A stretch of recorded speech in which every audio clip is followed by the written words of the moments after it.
experience getting on with a Friday hang, changing up the format just a little bit because we're talking challenge today. Challenge Vendettas and a little bit more of the challenge because we got an awesome guest on the line. For years, it's been me and Ashley and me and Paul and me and Drew breaking down the fantasy aspect of the challenge. So it's about time that we get someone who's actually been on the show to be on to talk about it a little bit. Derek Kaczynski, host of the Challenge Mania podcast, is on the line today. Derek, what's up, dude?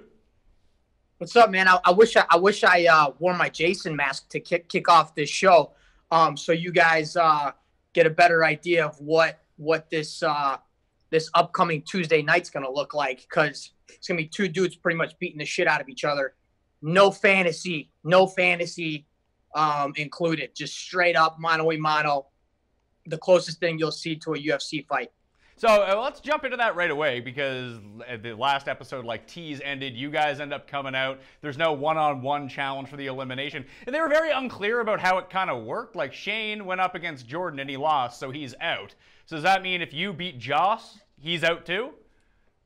Well, I really, since the episode hasn't happened yet, I can't really tell you whether if he loses, he's out. If Shane is, if Jordan's in the game, or if I'm in the game, if I win, I can't really divulge those secrets. But you know, those are some pretty interesting twists all the way around. You know, so what if the mercenaries are back in the game and I'm in the game now if I win, or if you know, or if that's just it. You know, so I can't really say much because the episode hasn't aired yet. That's fair. I hadn't even considered if you guys win, you're now in the game. That just didn't even pop into my mind. I thought it was like one of those one-off when CT showed up and dummied Bananas that time. Yeah, how screwed up would that be for like the whole cast or everyone that's in there that's been there for like 2 weeks or 3 weeks or whatever it's been, you know? Well, it would suck. I'd be pissed. Well, yeah, it would suck for them because if you win and Jordan wins, they're now facing you and Jordan, getting Joss and Shane out of the game. They thought they had an easy road, and that would be way tougher. That would be so screwed up, but we would definitely have targets on our back, I'll tell you that much. So you show up, you walk into the elimination arena, you see Joss standing there. Had you ever seen this guy before? No, I've never seen him, and the first thing I'm thinking is like, oh my God, what is this? The new challenge bull? This is I'm coming back to face this dude.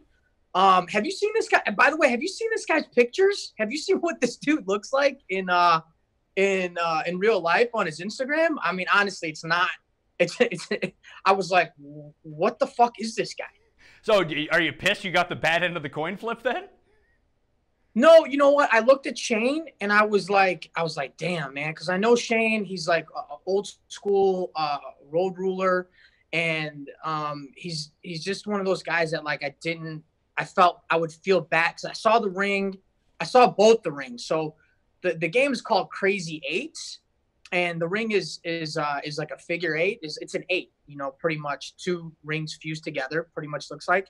And I saw, and it was hanging down from the top, and you saw the ring around, and for the first time, I'm looking at the sign. It says Vendettas. So, you know, all of a sudden, I'm thinking like, you know, when CT came in with the Johnny Bananas backpack and that whole scene, and I'm thinking that, you know, it's going to be similar type of cutthroat atmosphere, you know, and I didn't want to do it against Shane because I'd rather do this showdown between somebody that I don't know, as opposed to someone that I give a shit about at least a little bit, you know. I knew the game was gonna be you know, somewhat, you know, brutal, and I didn't want to go against Shane because I didn't want to compromise whatever possibilities he had in the game. So Bananas, just before you guys end up getting thrown in and get the matchups all sorted out, calls you pound for pound the toughest guy on like the challenge ever. And I mean, even on Gauntlet 2, was that the one where you took down Eazy-E in a wrestling match? Or was it Cyrus in a wrestling match? Yeah, it was actually 4 dudes, four pretty big dudes, in 4 different gauntlets. I ended up losing in the 5th gauntlet in a weight-bearing, realistically non-physical game. But yeah, it was the guy was Cyrus is who you're talking about. And he, you know, he was probably about 240 pounds to my, maybe 230, I don't know, to my maybe to my maybe, I don't know. I don't get much bigger than like 165, you know, even 10 years later. Yeah, you know, what I think what you're alluding to is that, you know, that was pretty hardcore, and what is going to happen on Tuesday nights will top that for sure. Oh, that's awesome. Because I mean, I've seen you take on the bigger guys in the past. I think it was duel one. You guys were like on a plank. You just got under CT and knocked him right off the thing. Like it's shocking every time you see it, but it's no longer surprising. It was like when you dummy bananas in last season. It was just like, yeah, Derek's gonna win this. Derek wins these things. Dude, I love that. I mean, and I appreciate you putting it like that. You know, but for me, you know, coming back after 7 years, it's still it's like reproving myself. It's like coming back in the system, coming back in the game, facing, facing the all-time challenge champ. And now I'm facing what could be the future challenge champ, you know? So, you're right. I have gone up against some really tough dudes, some historically great athletes. Some I've won, some I've lost. I appreciate you saying that. You know, I've come out on some of the bigger stages where it looks like it's the odds are against me. If you stack it up on paper and you size up the guys, Derek and Joss, head to head, stand them next to each other, I'm still not going to give myself. You're still not going to give Derek the advantage. So I know you can't say what happened and that kind of thing, but like in terms of the game itself, the Crazy 8 game, is it anything like that game where you had like the X and you had both sides of the X to try to rip it away? So I've seen this game played with different versions, like you said. I believe that the X battle is something that I've seen like Leroy and Wes and Johnny do in the past, and Mark Long. I believe there was a battle between Johnny and Mark. And then I think I've seen Leroy and Wes do it. Then also I had back in the day, it was me versus Wes in a match that I lost. It was with the stick, and they just put a stick. But back then, it was you had to stay on your knees. So for me, the difference, the major difference here is we're going to be standing up. So when you're on your knees, you can only do so much. There can only be so much whipping around and smashing, and it's very close. You know, with this Crazy 8, there's a little bit of a distance, and giving people or giving the competition a way to throw each other around, pick each other up, slam. So I believe there's only a small preview out right now, but if you go to @Challenge MTV and you see the small preview there, I think it's only 20 seconds right now. You're already seeing a big slam, you're seeing a big body whip, and this is going to be. It's dangerous, it's brutal, it's hardcore. It'll be the craziest thing that you've ever seen on a challenge for sure. Well, you talk about when you come back in and you have to reprove yourself despite being a 3-time challenge champ, and you come back to Dirty 30 and all of a sudden you're no longer Derek, you're Derek K because there's some guy who's never been on the show before and you get to be called Derek K. I didn't understand it. Here's a funny story about that. I was I'm back in college because of the shows pretty much. Back in the day I was doing these. I did 9 seasons, 10 shows, and I did 10 shows when I first started when I was 19 years old. And so college kind of went out the window. So now I'm back in there trying to get my degree, and I'm at West Virginia University, which is where I go to school, and I'm getting tzatziki's at the mountain layer, which is where where you get the food court or whatever. And a couple people come up and they're like, are you Derek K? I'm like, what? What did you just say? I'm like, listen, there's only one Derek. I'm like, excuse me, how old are you and how long have you been watching? I'm trying to be like not disrespectful at all. I'm like, because they're kind of like taken back. They're seeing a guy, it's on the show that they watch. And I'm taken back because they're calling me Derek K. And so I can't help but to be like, how long have you been watching this? Is this your first show? Have you ever seen me before? Because you just called me Derek K. So yeah, I just every time they put a Derek in there, I believe this is the fourth Derek. I mean, it never sits well. They don't make it very long, and the supreme Derek ends up on top. I'm not trying to be cocky when I say that. I'm just trying to be the only Derek. You know what I'm saying? Yeah. So, yeah, it's weird. It has to be weird. Like, even when TJ was calling you Derek K, it didn't seem like he quite got that part of it. He's just like, no, it's Derek. Like, let's be real here. Yeah. Yeah, come on, man. So when I first, it was funny because they had I did Road Rules season 13.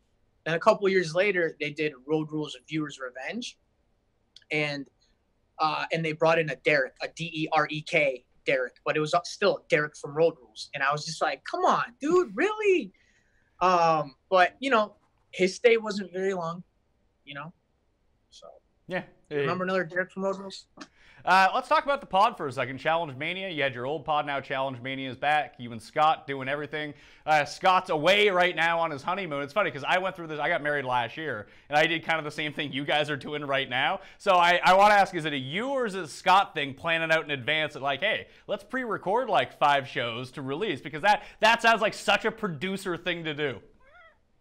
Yeah, I was totally like, let's just tell everyone, all the viewers, that you're going on a honeymoon. Let's take a break. Like, because for me, it's like, it's a lot. Like, you have to, so it was totally Scott. You know what I mean? Let's plan in advance. Let's get all these guests in advance. You know, and he's like sending me like 10. Like, we need 10 guests from this point to this point. These are the dates.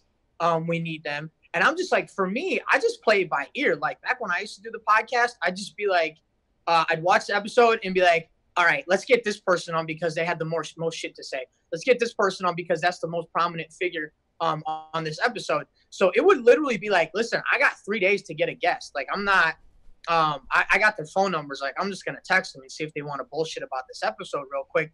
And so when he was going on his honeymoon, I kind of fell away from that. So we were kind of like reaching out to some of like the, you know, the old school vets and stuff like that, because there really wasn't that much going on the Challenge Vendettas to like, and I still don't know what they're going to air. I still don't know what they're going to show. So I couldn't be like, I didn't know what they were going to show. So I couldn't just do what I wanted to do. So we had to do what he wanted to do. But since he's back from his honeymoon this weekend, he'll be back Sunday. We've got, we're going to do it my way a little bit. We're going a little out of bounds with Cara Maria coming up on the first go around when Scott comes back. And then we're going to have that conversation with Josh about the battle later on in the week. I hope I'm not overstepping my boundaries. I don't think I have Josh 100% locked in, but I think that would be something really cool for the viewers to see is that, you know, after the battle, you know, 2 guys that just went at it for however long, you have that conversation and you see what was aired and you know what a dickhead we both were going into it, because I'm sure there's gonna be a little bit of shit talking, and you know, it's just like, I just think that historically this is gonna be one of the best eliminations that's ever gonna go down. I think it'll stay in the history books as the most brutal and hardcore thing that the challenge has ever done. And so that conversation, I think, is going to be, it's just going to be something that you're not going to see. You're not going to hear it that way. So, you know, hopefully it happens, and we can start doing it how I like to do it. Like, let me see what crazy shit is going on. And what's cool is, you know, since Scott has been gone, we haven't been able to talk about all the other crazy madness that has gone on the show. So I don't know. The casting for the podcast is kind of tricky sometimes. But since there's so much history, there's always stuff to talk about. There's always like historically, like for me, like when I interview Cara coming up, like she started off on the show, you know, as like this meek little, horse loving. She wasn't very much of an athlete. Now she's doing she's doing all this CrossFit stuff. She's one of the best. She's got this crazy, awesome hardcore elimination. Sorry, that was the phone call. Oh, yeah. That was the phone call. Wait, look, we talked about this. Eventually it was going to happen, and it happened. So we can just keep on going. So, like, I did want to ask you, especially with Cara Maria coming up, like, how different are these people outside of the show? Because it seems like everyone's kind of like buddies outside of the show, but when you're on the show, there's, vendettas and that kind of thing. Yeah, it's still tricky for me to understand because I'm still trying to figure out, I'm still trying to figure that out myself, Oh, shout out to DraftKings, just saying.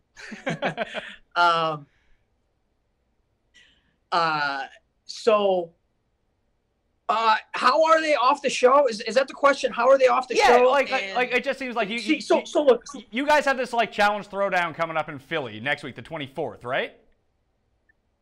Yeah. So like, there's a bunch of people there. And Brad and Zach are beefing. Yeah. And Brad and Zach are beefing all over Twitter, and they're both going to be there, right? Yes, but I doubt if I buy a ticket to show up, I doubt I'm going to go in there and see Brad and Zach like throw down. So I assume it's for charity, like they can coexist outside of the show. Yeah. So like to give your listeners a background on what's going on February 24th in Philadelphia is we're doing a charity event, a fundraiser. It's part of a Med Gift tour. It's DM Brown. DM Brown is one of everyone's one of the nicest human beings that I've ever met in my entire life.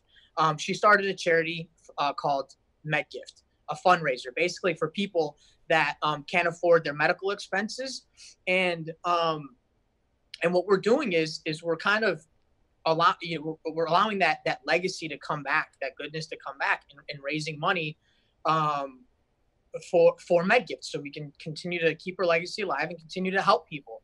And so in Philadelphia, we're all going to be there at Howl at the Moon in Philly, and there's going to be about 10 cast members.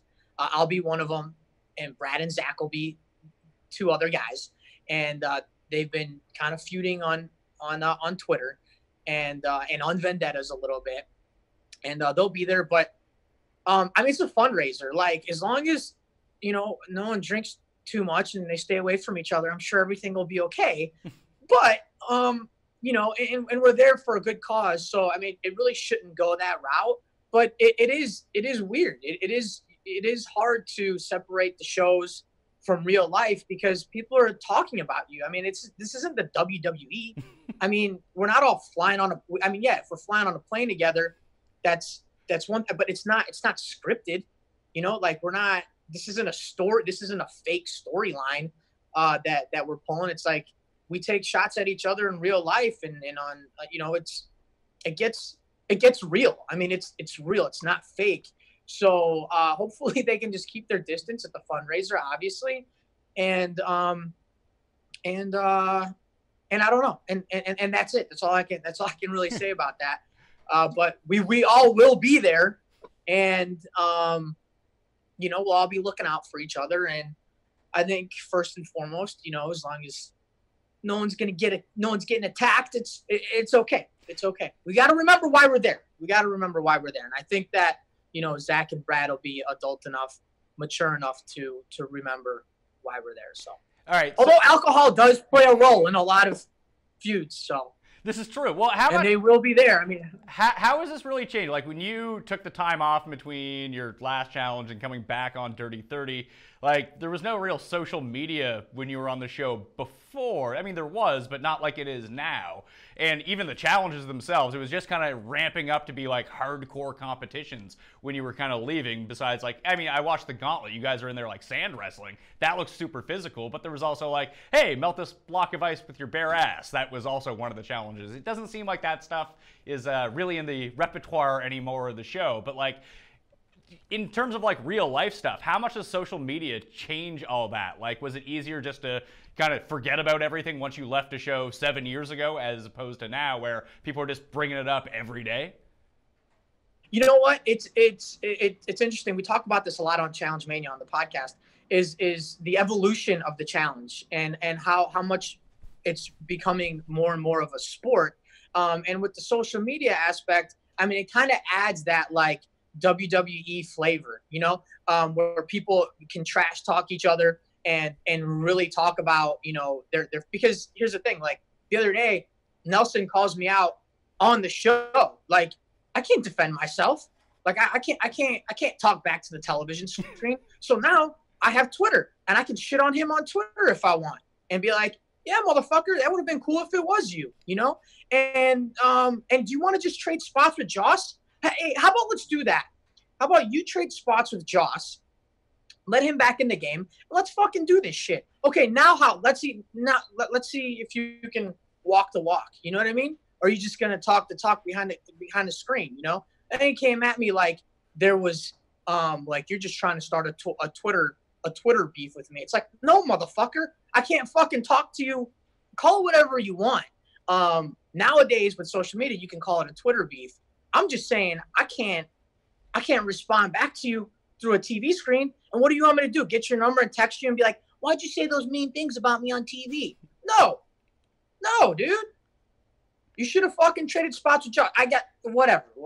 All I'm saying is, you know, be happy it wasn't you. And that's what I said to him. Because you would have gotten your ass mopped on fucking national television. Yeah, so I mean, if you keep going this way, he's going to be your partners on Rivals 4. Whatever. Good. That's actually not a bad team, to tell you the truth. Is Nelson is Nelson actually any good? Because I've always had this pet theory that over the past few seasons, people would always keep Corey around because they knew if they ever got him to a final, he was like the most beatable guy of all time. Is Nelson kind of the same way? Like, is he beatable?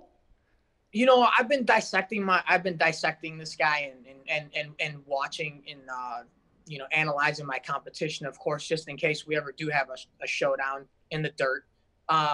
And he seems a little uncoordinated, you know. I've seen him on the show, but he's got some gas. He's got a gas tank. He's strong.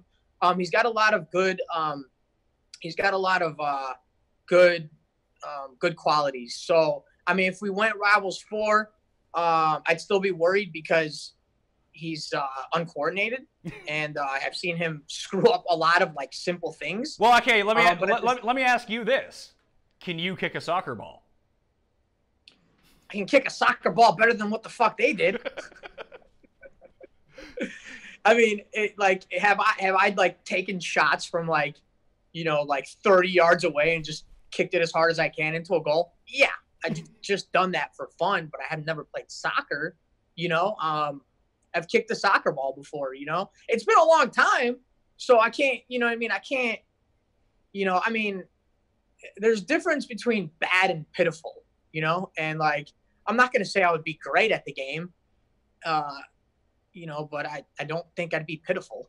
Well, it seems like that challenge, I mean, obviously they had that challenge ready to go for night one. I think they thought like 2 rookies were going to get thrown in, probably some of the Euro guys. So get the British guys to do the soccer thing. They'll be good at it. I don't think they quite expected 2 Americans to be in it. Gosh, no, that's a great way to look at it, though. Yeah, for sure. I mean, yeah, the European guys, they grow up playing, you know, American football. I mean, shit, damn, I totally fucked that up. Yeah, because it's football to them, right? It's football. Yeah, it's not football. It's just football to them. Yeah. You're a Bears guy, right? Yes. Yeah, you got to tell me about the Smoking Jay Cutler thing on your Twitter background. All right. I mean, the big thing is I smoke, so I need to, you know, in my cigarette brethren, there's very few. I mean, the challenge actually has a bunch as opposed to like most professional sports, but I'm always intrigued by any athlete who smokes. Now, I don't think Jay Cutler actually smokes, but he got the Smokin' Jay moniker, so he became like my poster boy. I love Jay Cutler now.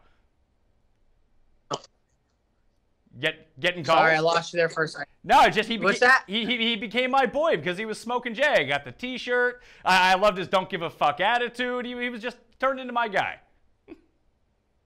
I'm So do you? So did you? So are you? Are you a Bears guy? I mean, no, I'm not. Because I'm team agnostic. Once I started doing football like full time for a living, I just don't care anymore. Whoever I bet on that week is who I cheer for. yeah, because it's like if you're a Bears guy, and like the whole smoking Jay thing doesn't work. Just saying. You know what I'm saying? Yeah, well, he's not there anymore, and he can have Smoking Mitch. He's got a little work to do. I think Mitch is on the right track, but I think the whole Bears organization has a lot of work to do. I feel so bad for my kid because like he's a diehard Chicago fan. He doesn't care whether they win or lose. I mean, he cares. He wants them to win, but he's like, Daddy, do you think they'll make the playoffs? Do you think they'll make the playoffs? I'm like, Bub, the Chicago Bulls are not going to make the playoffs. I hate to break it to you. But we're going to have 3 first-round draft picks next year.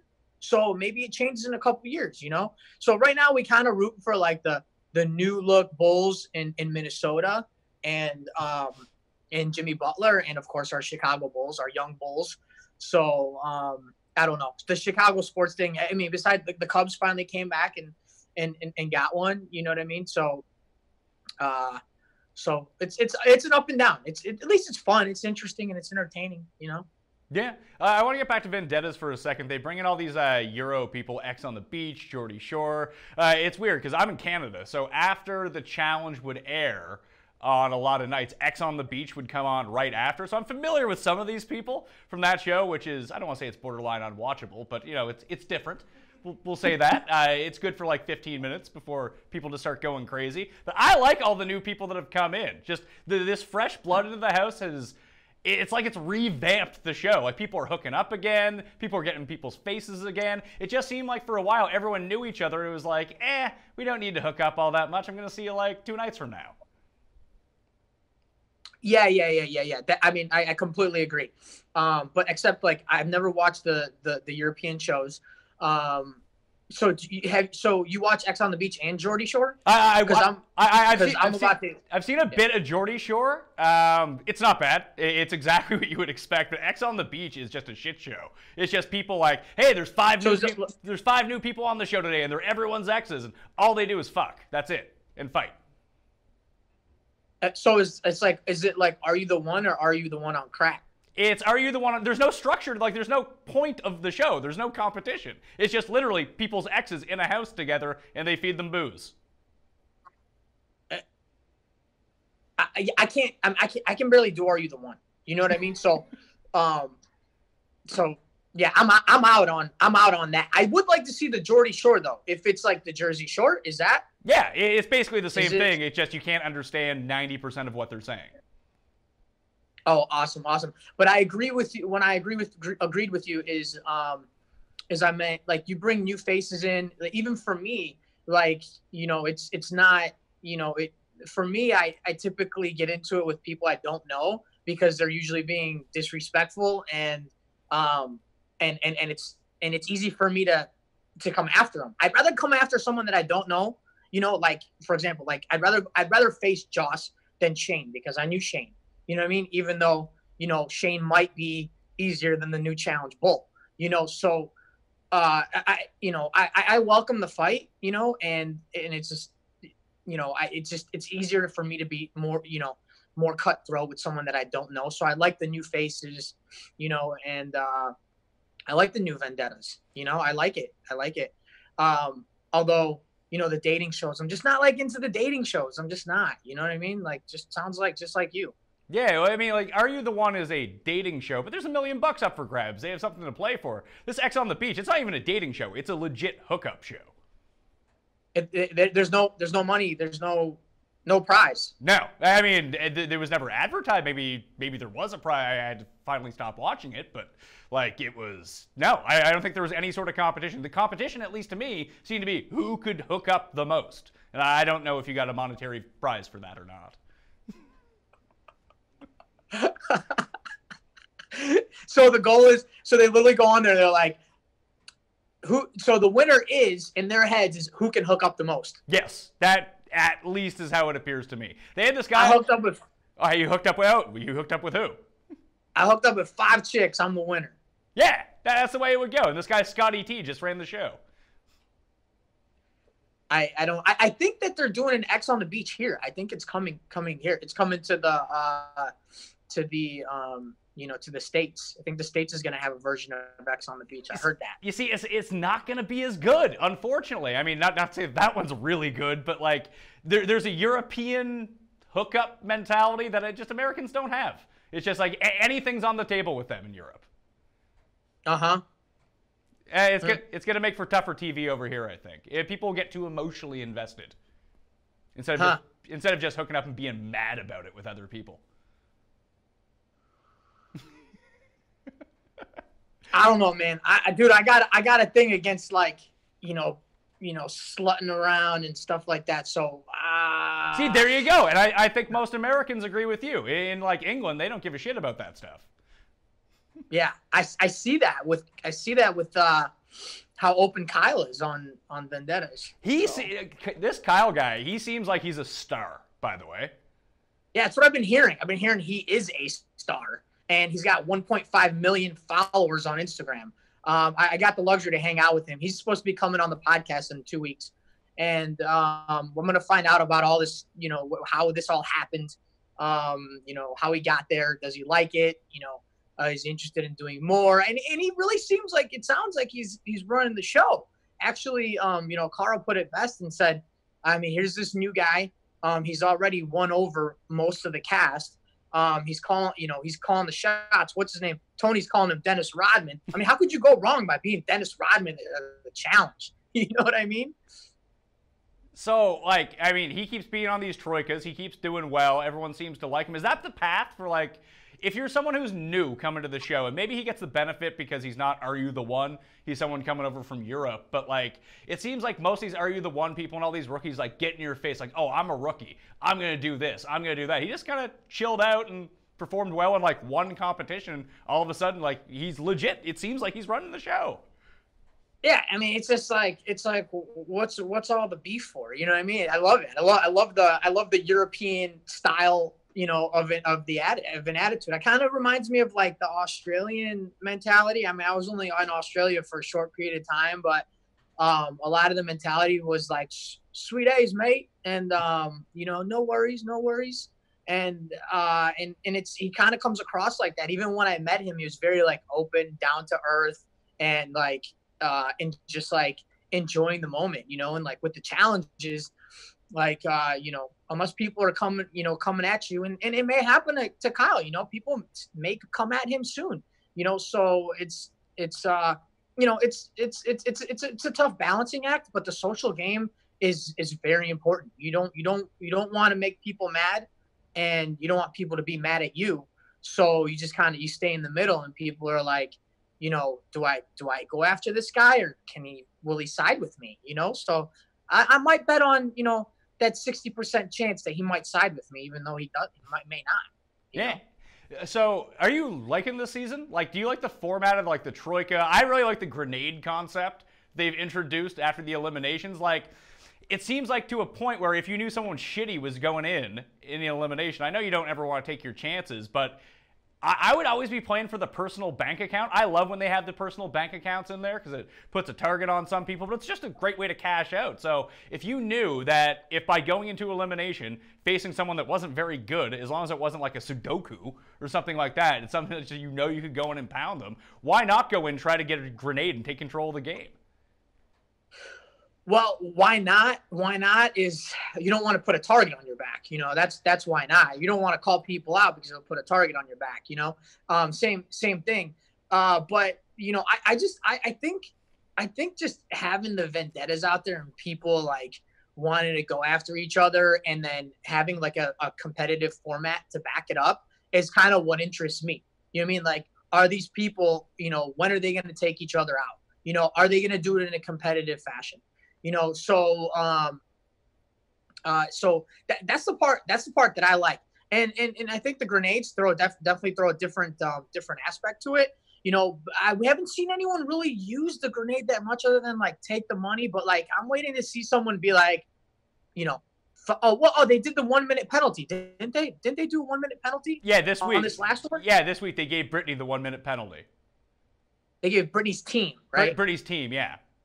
Yeah, so they gave him the 1 minute penalty. Ended up working out because it seemed like it kind of came down to the wire. So I mean, it forces people to kind of to make strategic moves and to kind of that's what the challenge does. Is it in the end, like, it's gonna eat you. Like, in the end, it's gonna be like Amityville Horror. In the end, it's like in the end, the house slowly starts to smash and it drives you crazy. So that's what's happening with these grenades, and they're giving them chances to throw them at each other. People are going to get hit, people are going to get blown up, and people are going to be pissed off, and they're going to want to go after the grenade thrower. So that's what the game does. So no matter how balanced you are, no matter how good your social game is, the game will always come back and get you, and you're going to have to find your way out of it. Yeah, see, that's why I think it'd be smart to start building up my personal bank account, because it doesn't seem like I haven't seen it yet. Maybe that's one of the twists that's coming, that they end up being like, hey, if you beat this guy, you get all of his money, like it was, I think that was Cutthroat that happened on, or the Ruins that happened on, where if you beat the guy at elimination, you got all his money and carried that forward and got to bring it to the end. But if that's not the case, and you actually get to, even if you lose, you get to take away some of the money, I would just try to pad that up as much as possible. It's like a nice safety net. That would be sweet. Oh, hell yeah, for sure, 100%.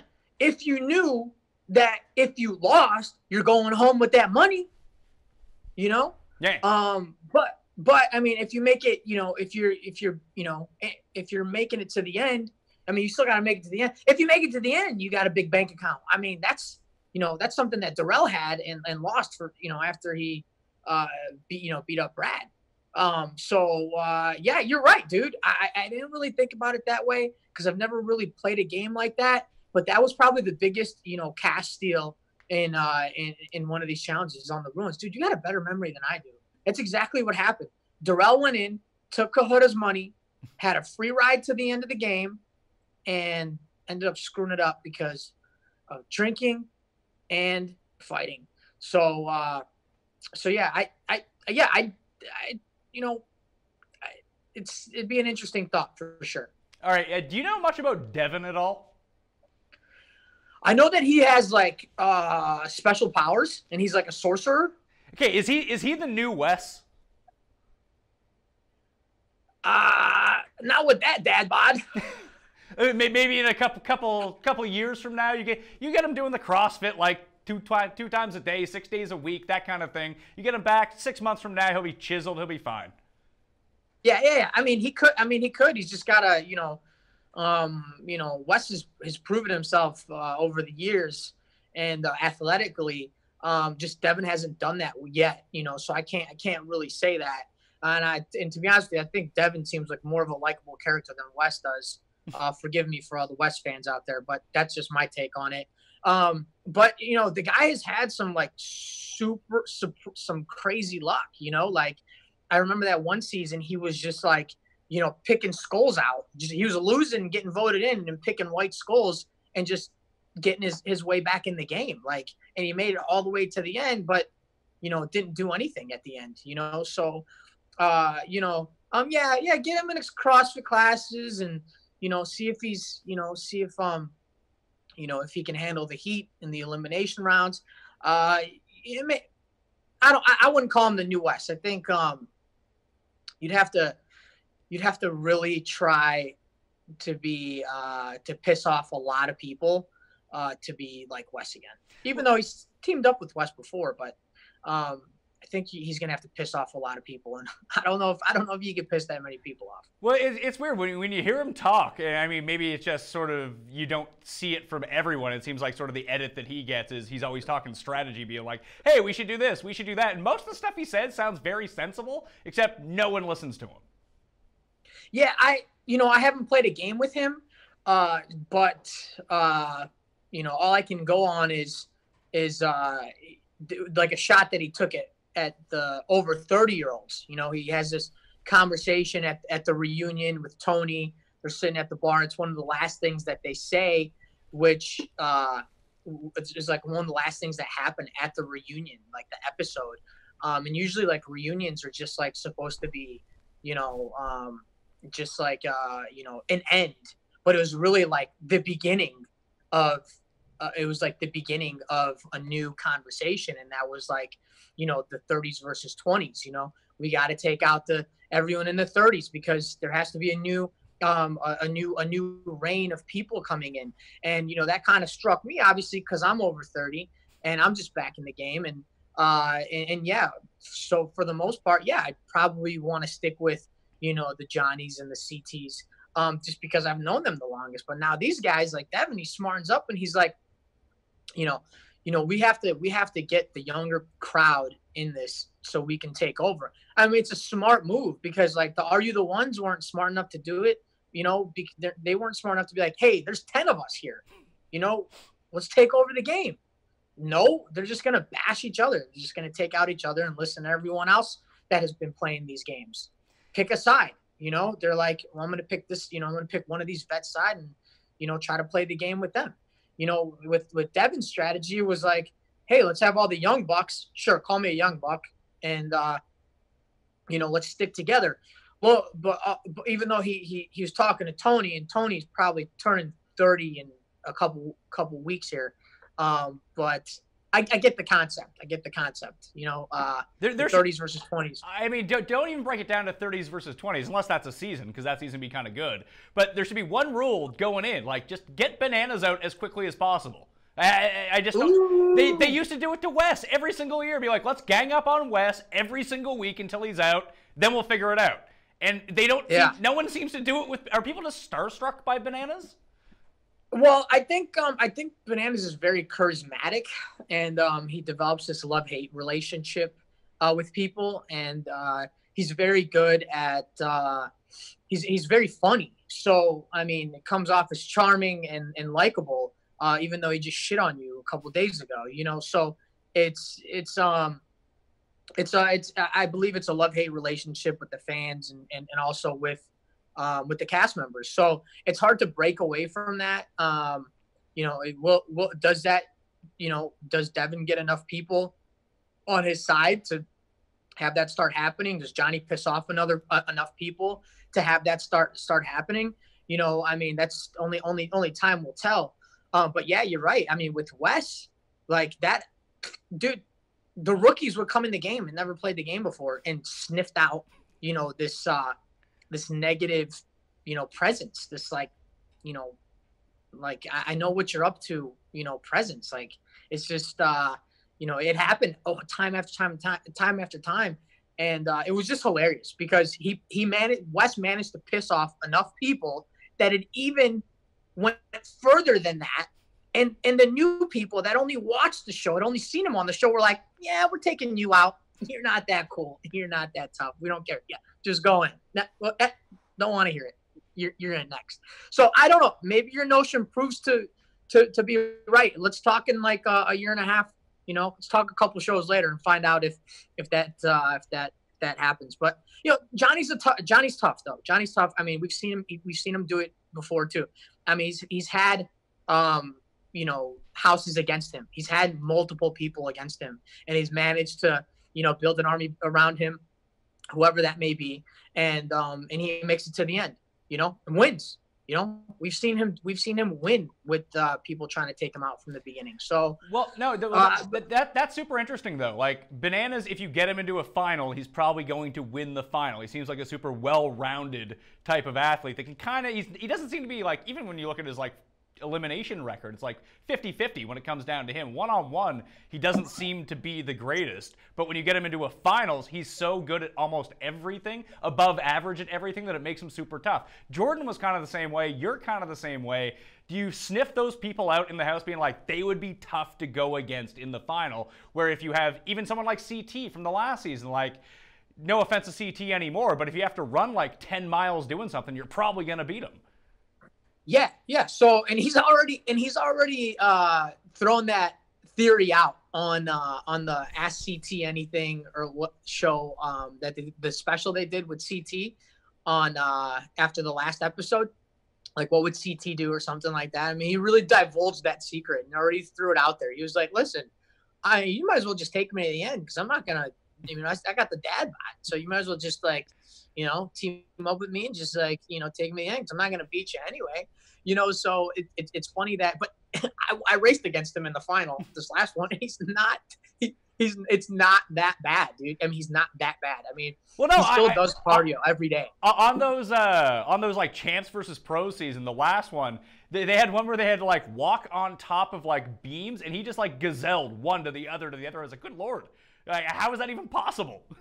Listen, we interviewed Sean Merriman, who was on Champs versus Stars, former NFL Pro Bowler. I got Sean Merriman at Radio Row when I was down at the Super Bowl, and we just talked challenge the entire time. No shit, that's awesome. I love that. Like, for me, that's how Challenge Mania started.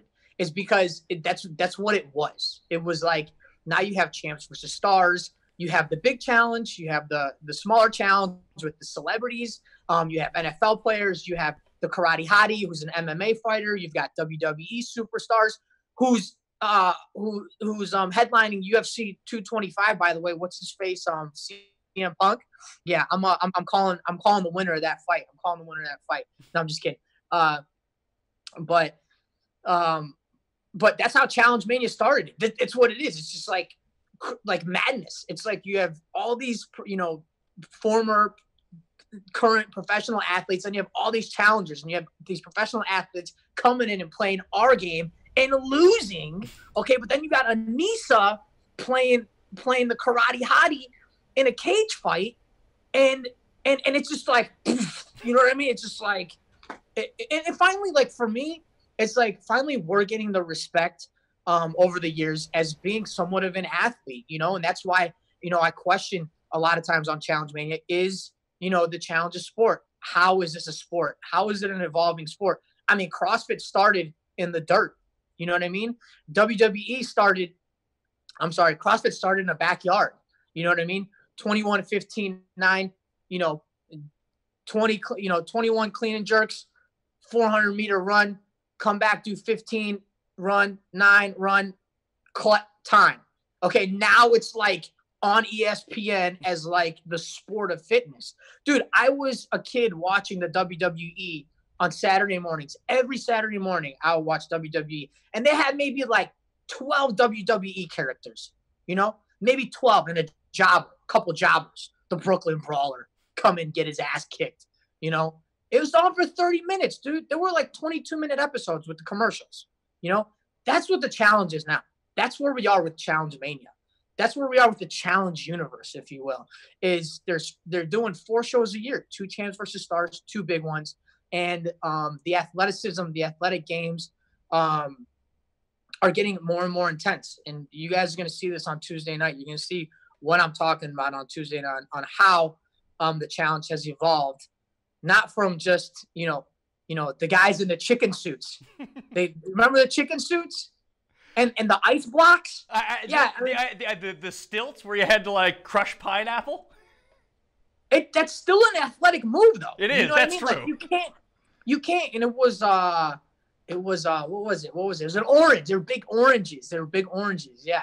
And Mike the Miz crushed it. Mike the Miz did awesome. CT was like, I remember because, Mike the Miz ends up like falling down twice on the stilts. And he makes his way back up, and CT still crushing oranges. And he makes it there after falling down twice, crushes like 1 orange and fills this thing up, just fills it all the way up, and like wins. And we're like, what the fuck just happened? And now Mike the Miz is the heavyweight champion of the world in WWE, and he's hosting Champs versus Stars. Like, and see, you know what I mean? And like, these are still like huge prominent figures. And it's Challenge Mania, dude. The Challenge franchise is I just feel like it's just blowing up right in front of my face. And I love seeing it. I love being a part of it. I'm glad to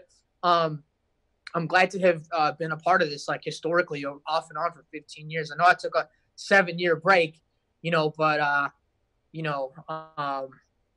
it's just, dude, Tuesday night's going to be insane. Yeah, I like that you're coming on here. It's almost like McGregor and Mayweather going and doing the rounds, promoting the fight. Like, you're on here promoting this match. I like it. Yeah, no, I mean, because that's my mentality. You know, that's how my mentality's been for a very long time. It's just now I just feel like, you know, the stage is bigger than it's ever been before. Like, it's not like this is what's going to happen on Tuesday night is going to be the closest thing you're going to see to a UFC fight that the challenge will ever have. It's going to be brutal. It's going to be bloody, and it's going to be straight fucked up. I'll be honest with you. So, I haven't actually seen the footage, but I went through it, and it's the craziest fight. I'm trying to think if I've ever been in a bigger fight in real life than I have with this dude on Tuesday night. And I can't recall because it's been that long since I've been in a real fight. So, but this is going to be something else. This is going to be something to see, even if you're not a challenge fan. It's just going to be something when you see two dudes, you know, beating the shit out of each other. Like, it's just something to see. Like, it's just, you don't see it all the time. You definitely don't see it on the challenge. All right, so before I let you get out of here, I got a few rapid-fire questions for you. Just to ask, do you like the teams or individual challenges better? I personally like the individual challenges, unless it's a puzzle, because I always need help. Who do you think is the smartest person to ever be on the challenge? Johnny. Really? Yeah. I mean, so tough to say.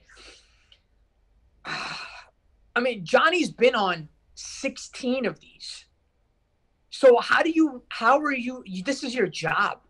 Back when I was doing them, you were an idiot for continuing to go back and not starting your life. Like, you were an idiot for not having a real job. When are you going to get a real job? Well, I'm sure that they were saying these to the UFC fighters back in the day when they were beating the shit out of each other too. Get a real job. What are you doing? You think you're going to make a career out of beating the shit out of each other? Well, here we are 30 seasons later, and 16 of them are Johnny's in, and it's verbal sparring, and it's physical, and it's physical matchups. Like, it's, you know what I mean? It's sports entertainment with some booze, you know, sports entertainment with some booze. And you can essentially make a career out of it if you're smart enough to do it, you know? So, you know, but, you know, and I can't say, I mean, he's won 6 of these. He's been on 16. Like, you know, what's his win-loss record?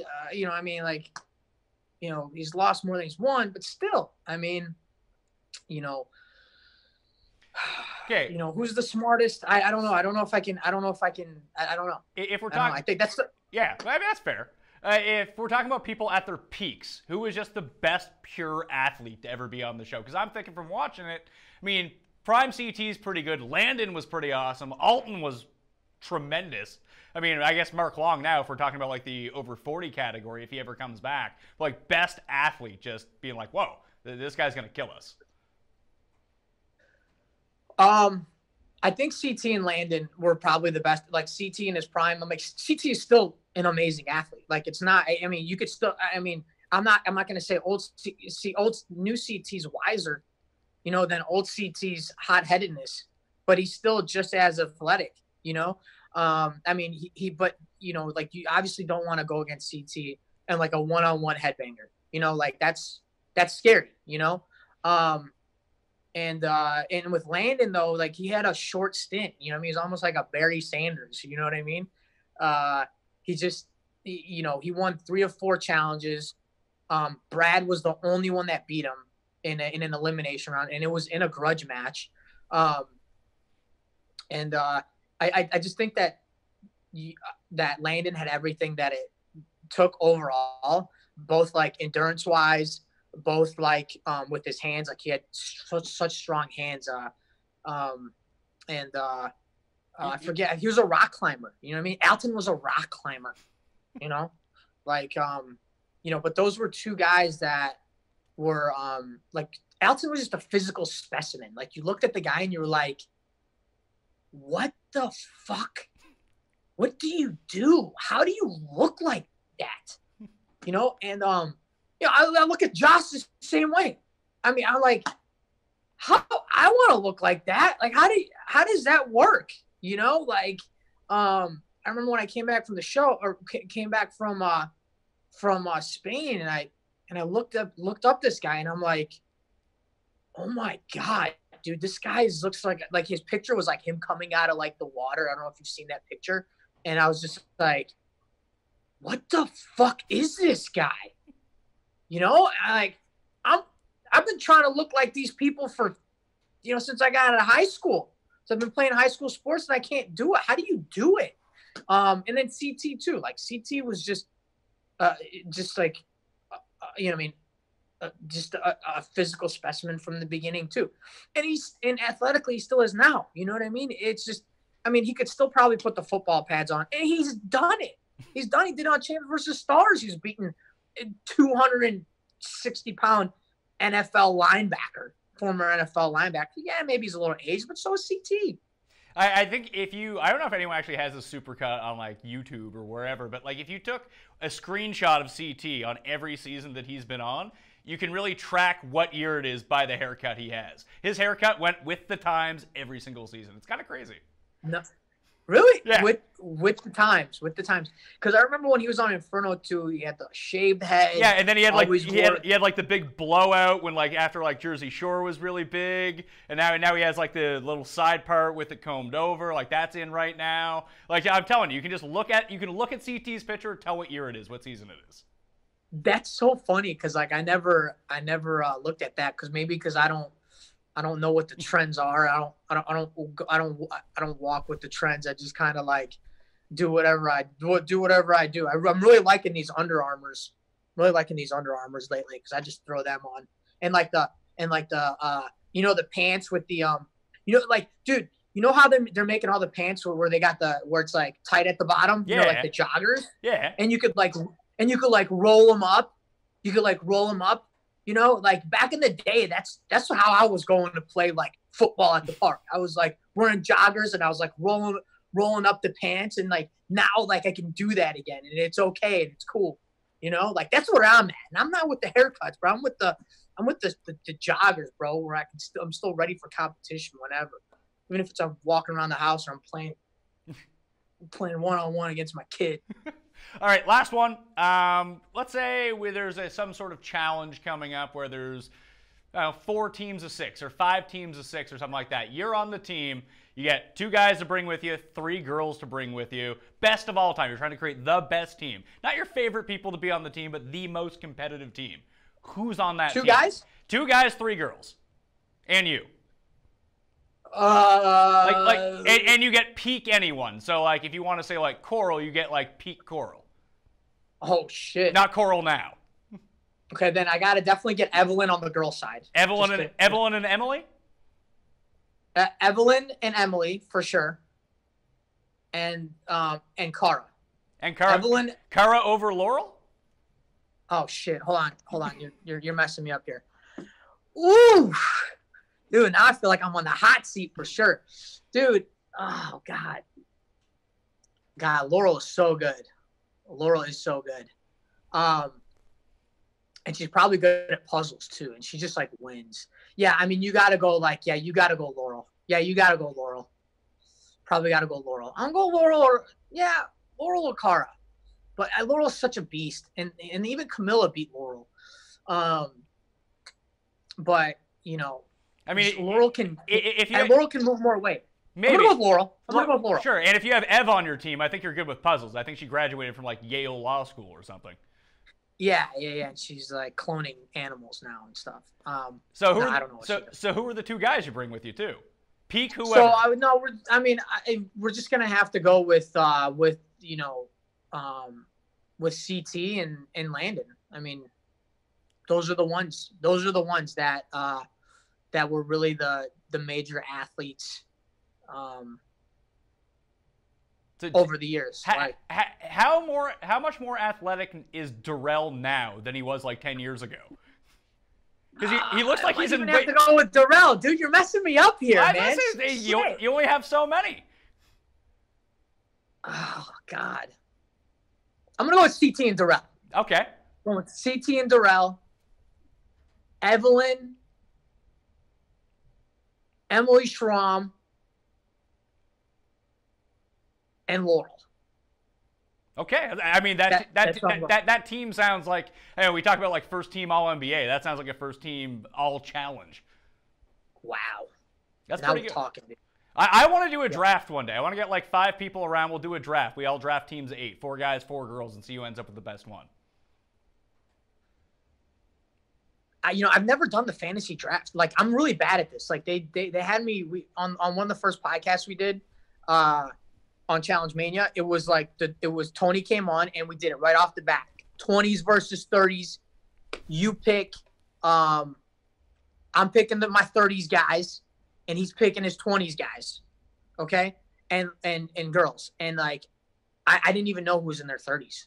Like, I just did terrible research. Like, my research is just like so bad. I just feel like I'm so stuck in whatever's going on now that like it's hard for me to gauge. It's so hard to gauge who's like, I just don't know the ages anymore. I disappeared for 7 years and I have no idea how old people are. You know what I mean? I still got this thing about calling like girls old. Like, I still that thought still stays in my mind. Like, you're not supposed to ask like a girl her age.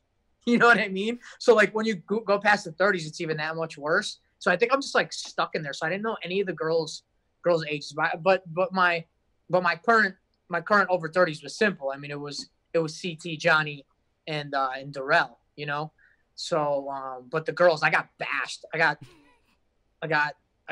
freaking destroyed on Twitter once they found out my 30s girls. They were like, "What? Sarah Rice?" I'm like, I don't know, dude. I can't remember. Last thing, when during the finals last season, did you see Jordan hit the ground? Were you on the ground for that? Or were you still in the air? So I'm hovering over him. So I'm in the air and I fly over somebody. I literally fly over him. I think it's one of the girls. I'm thinking it's Cara because she was crying in the plane. She was crying before the plane. And then crying while she fell out of the plane. So naturally I thought, oh my God, Cara's fucking half dead. And I'm looking down and I literally hover probably 10 feet above Jordan. I see him like clear as day. And I'm just like, in my head, I'm like, oh my God. Like, just initially I just thought I needed to go run over there and help. I don't know. That was just like my initial reaction. But yeah, I saw him like clear as day. Like, I could see it right now. He's down. They're both down. He's hurt. And I just, his story, that's unbelievable. I mean, for him to crash land out of an airplane and win $450,000, it's one of the most amazing stories ever. I hate to be on the shit end of the stick, but we got to give credit where credit's due, man. That shit was fucking gnarly.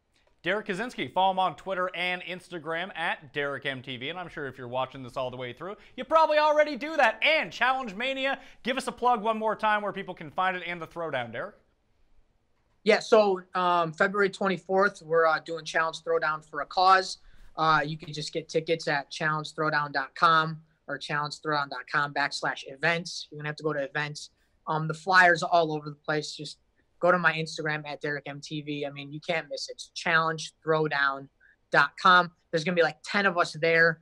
And just it's a fundraiser for Dean Brown's Med Gift. We're keeping her legacy alive and raising money for her charity. Our goal is $100,000 for the year. 50% of proceeds will go to Med Gift. So come out, buy some tickets, come hang out. It's going to be an awesome time.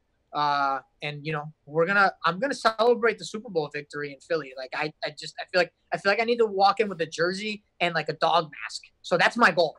So if you see, an Alshon Jeffrey jersey and a dog mask in Philly at Howl at the Moon, it's probably me on February 24th. And you can subscribe to Challenge Mania on iTunes, where you can download podcasts. And the challenge, Tuesday nights, Derek versus Joss, 1-on-1. I can't wait, man. I look forward to it. Hell yeah. You should look forward to it because it's going to be some shit you've never seen before. I'm Pat Mayo. You can follow me on Instagram, Twitter, and Facebook at the PME, and subscribe to the Pat Mayo Experience on iTunes, Stitcher, Spotify, Google Play, wherever you can get a podcast. You can find the Pat Mayo Experience video version up on the DraftKings YouTube page. I'm Pat Mayo. Thanks for watching. I'll see you next time.